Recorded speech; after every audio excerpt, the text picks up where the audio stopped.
design the wall. It is a beautiful day in the neighborhood. It is a beautiful day in the neighborhood. At least so I'm told. That's right. I wouldn't know from experience. That's right. Yeah, definitely not that. Oh gosh.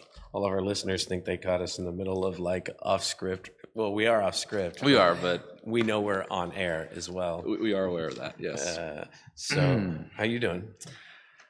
I'm pretty well today, actually. Yeah. You look so put together today.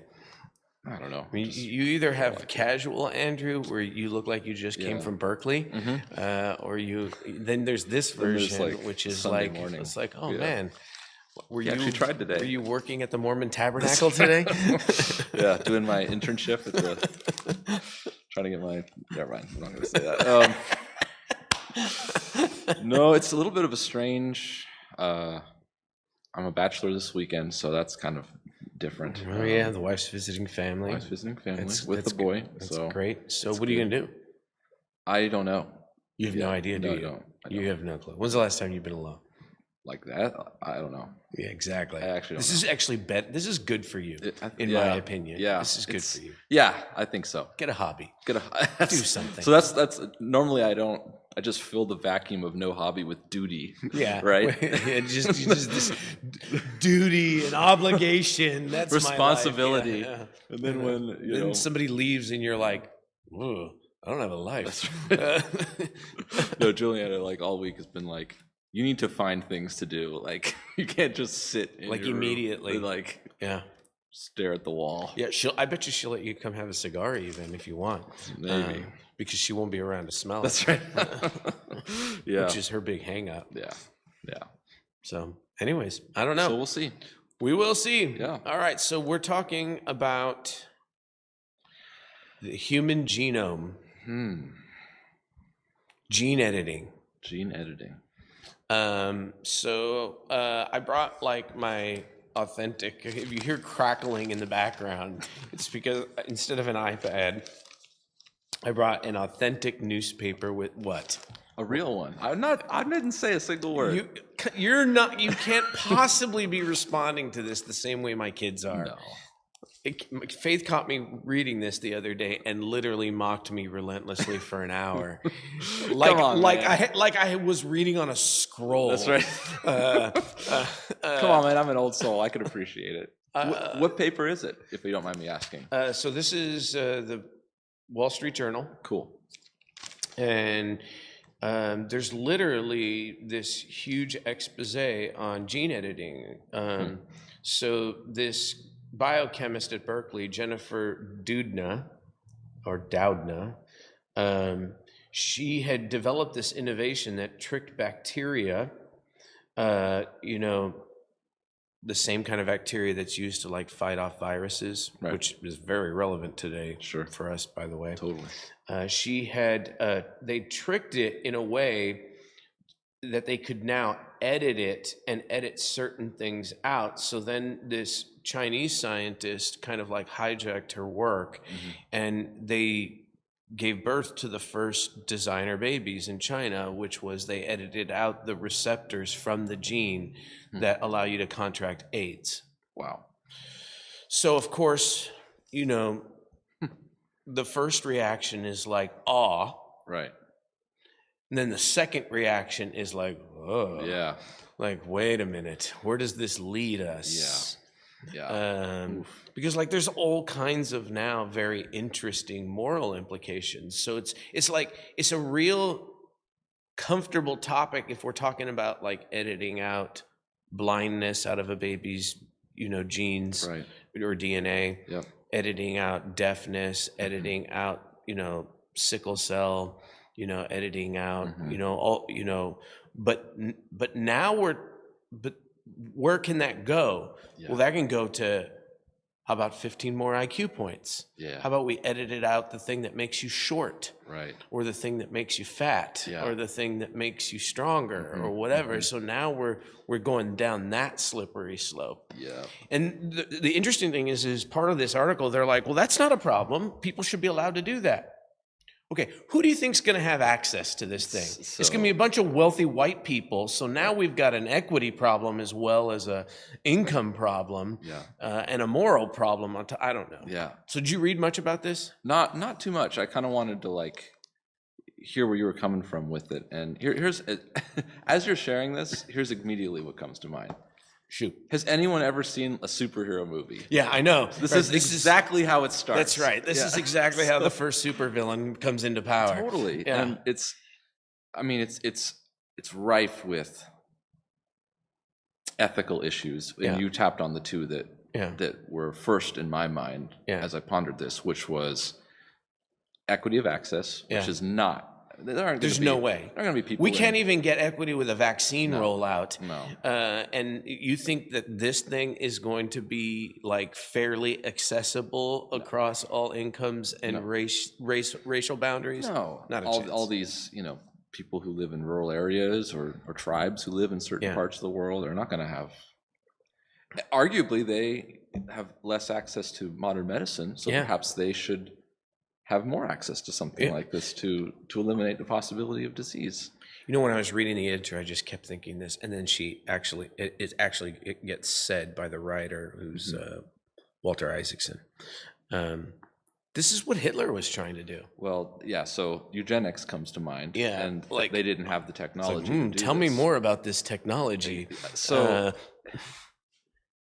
So it's amazing to me that we can even conceive of doing this. I mean, this really does seem, 10, 20 years ago even, let alone 50 or 60 years ago, this would have felt like science fiction, Yeah, it would have, Yeah, wow, that would be amazing to live in a world where we could literally create designer babies. Where we have some sort of power to eliminate human suffering in some way.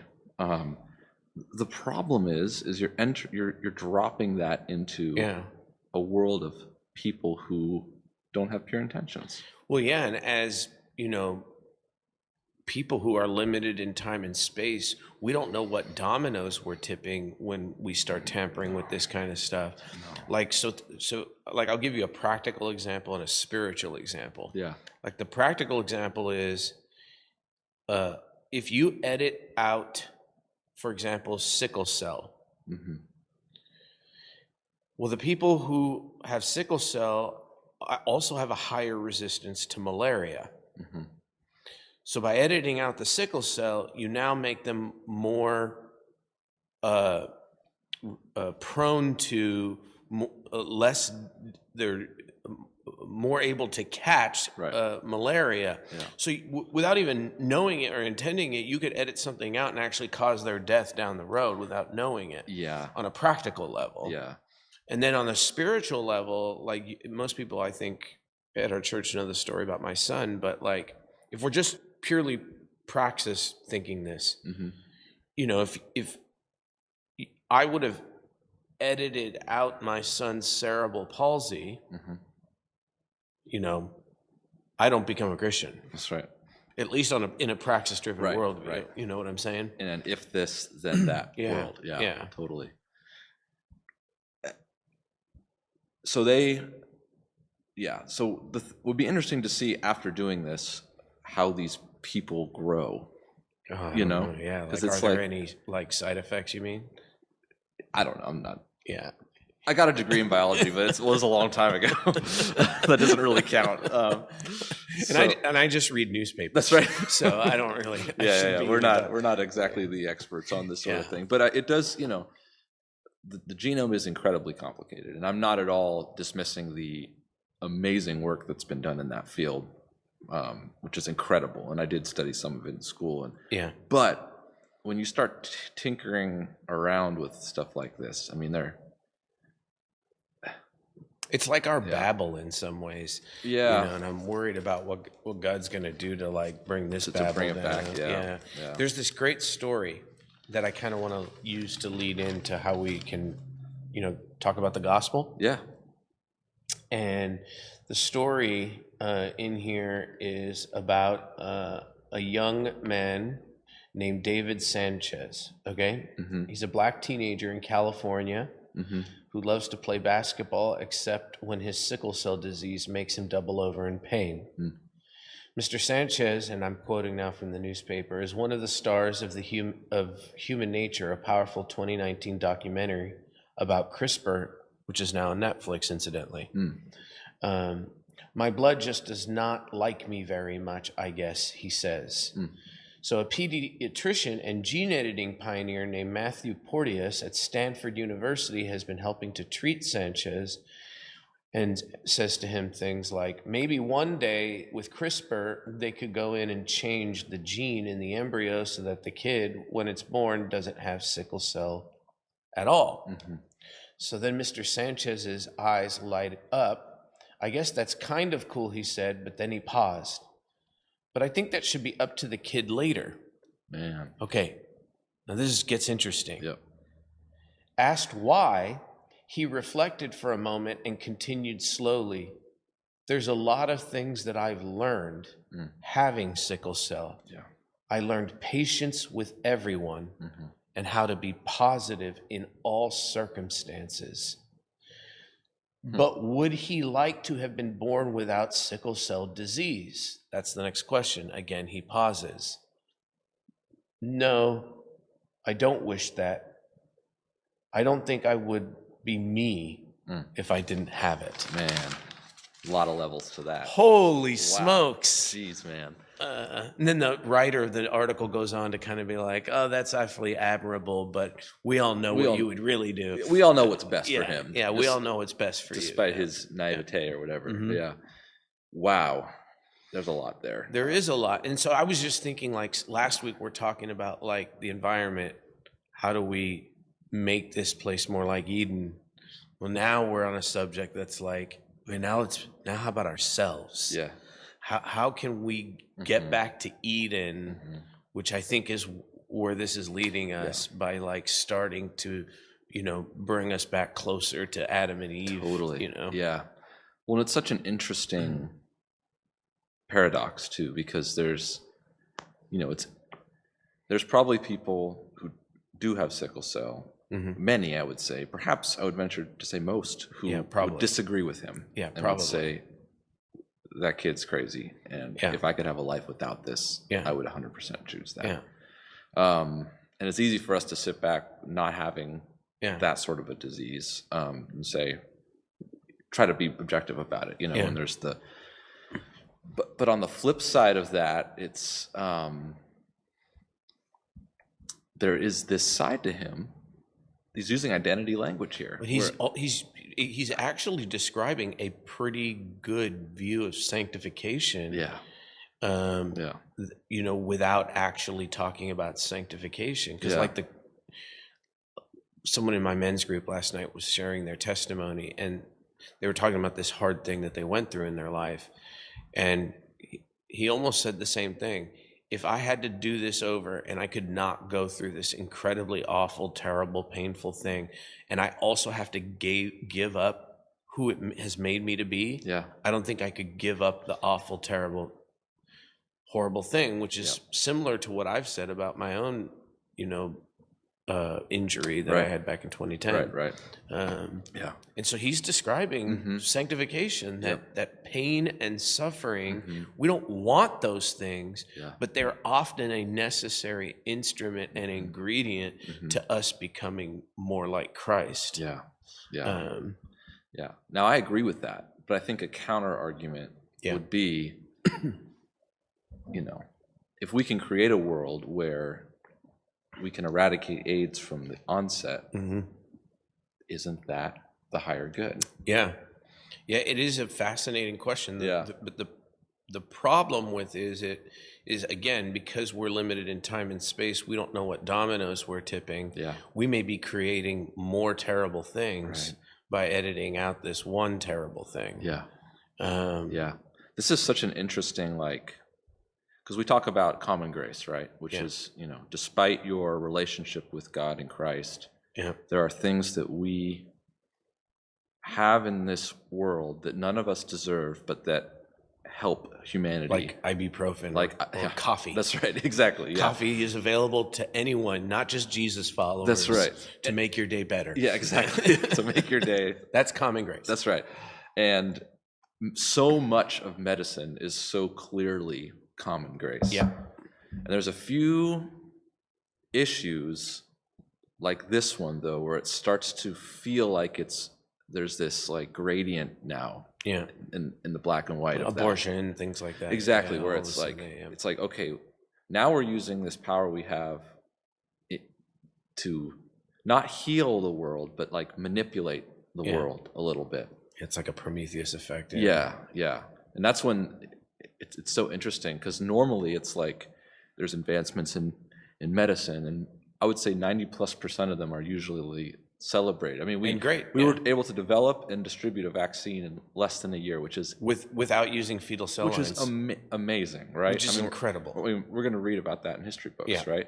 So most things are like, this is good, we're pushing towards something good. And then in that advancement, we are like, hey, we can genetically engineer people now. Yeah. Wait a minute. Hold on a second.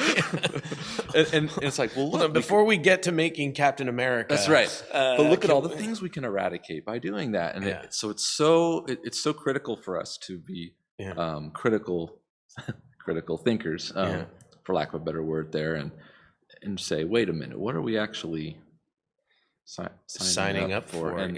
And it's like, and then but even more important than that, knowing why we care so much about that is really a gospel issue. Yeah. Is we're looking for a world where there's no more death, where there's no more tears, where there's no more sickness, where there's no more blindness, and that's literally the promise of the book of Revelation. Yeah. That's literally the promise of what Jesus is going to bring about in his second advent. Yeah. So like the fact that we can't see how much we're still gospel-driven people despite not having the gospel is fascinating to me in the language of this young man. Yeah. Well, and the really uncomfortable truth is that living in a broken world and experiencing a broken world helps us to get our eyes and our hearts in the right direction. Yeah. We're not masochists. We don't wish for it, but it comes to everyone in one way, shape, or form. And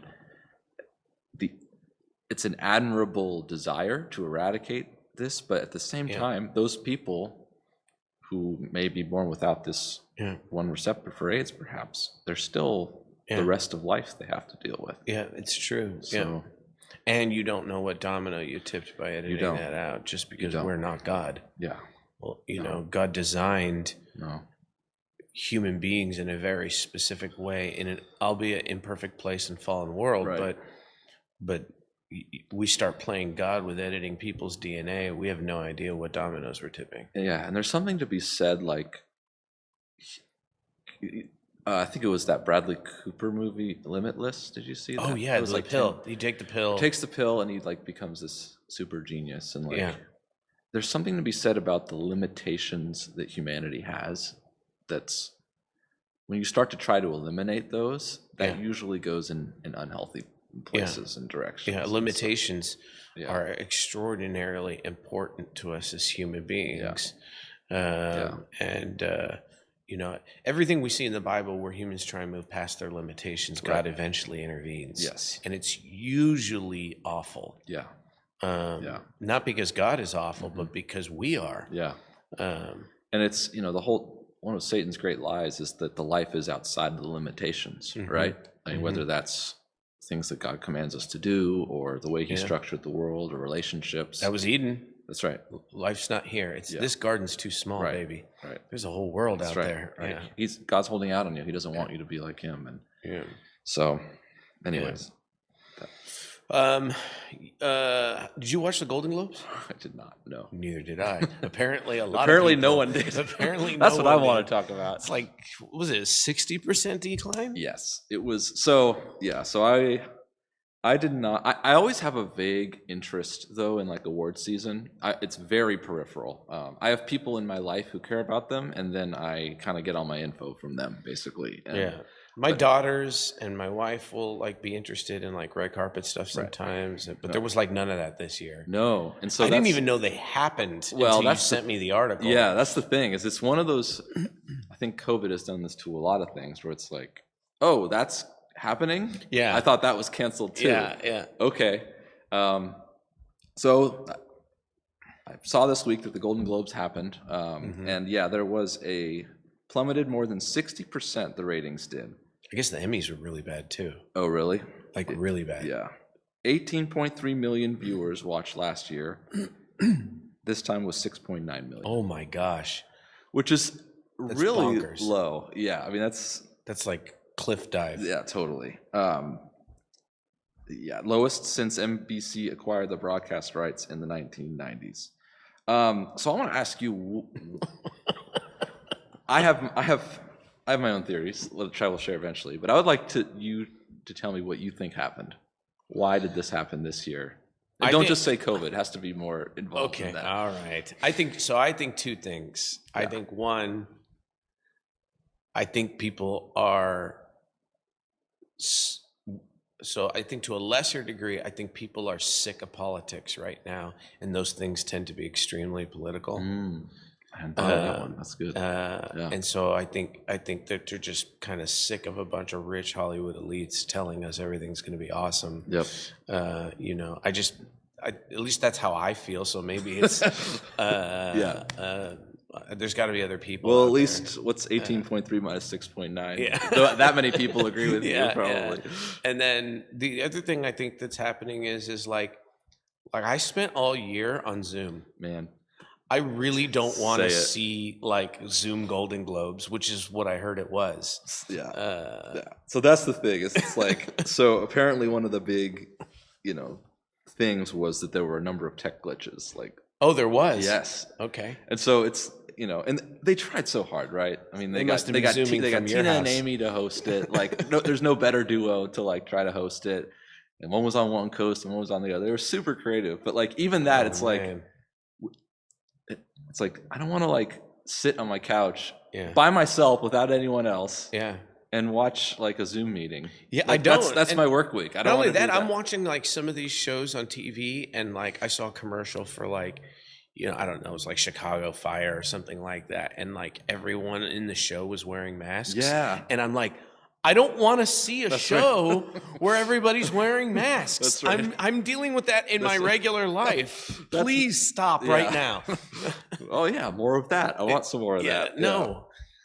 So everyone, most people in the last year, for a good amount of last year, spent time on Zoom and all the glitchiness and all of that. So it's like, this is normally an escape for people. It's normally an opportunity for people. It's frivolous. It's frivolous. It's like, right, it feels like a fairy tale. There's the red carpet, all this stuff. It's like rising above the humdrum of life, right? Yeah.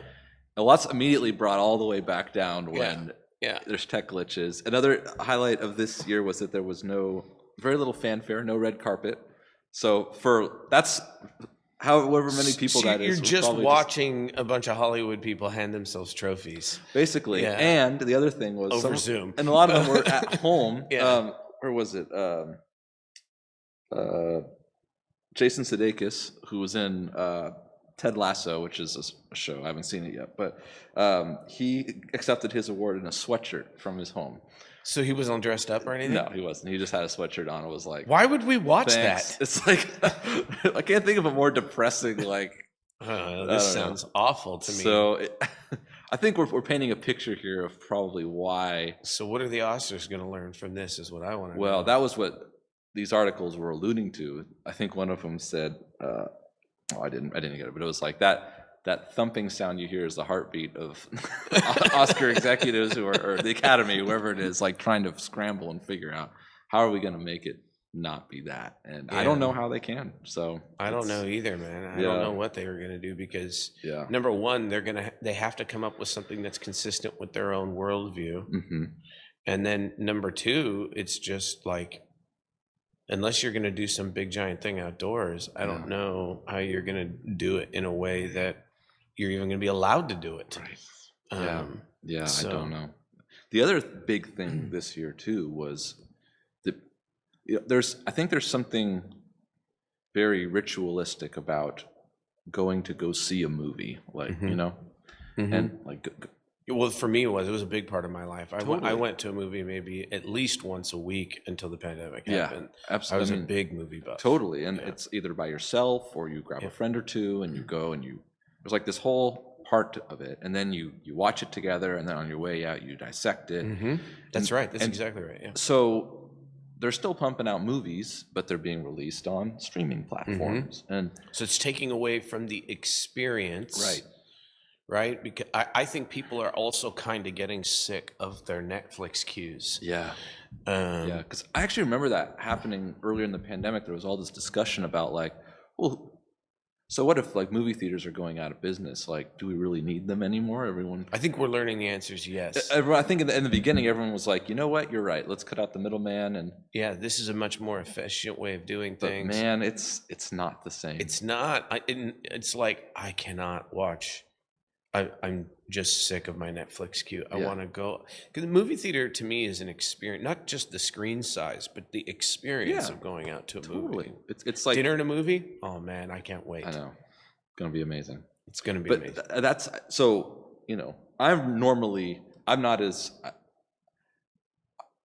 I love seeing movies, but I'm not as disciplined as you in terms of going like and seeing regularly. But like this year, I was really bad because I didn't see anything because the little bit of exposure I did have was removed, and so they're like, this movie won and this movie won. I'm like, no. Clue. So maybe what this is telling us, in terms of gospel implication, is like how much is embedded to us. Like we don't want virtual life.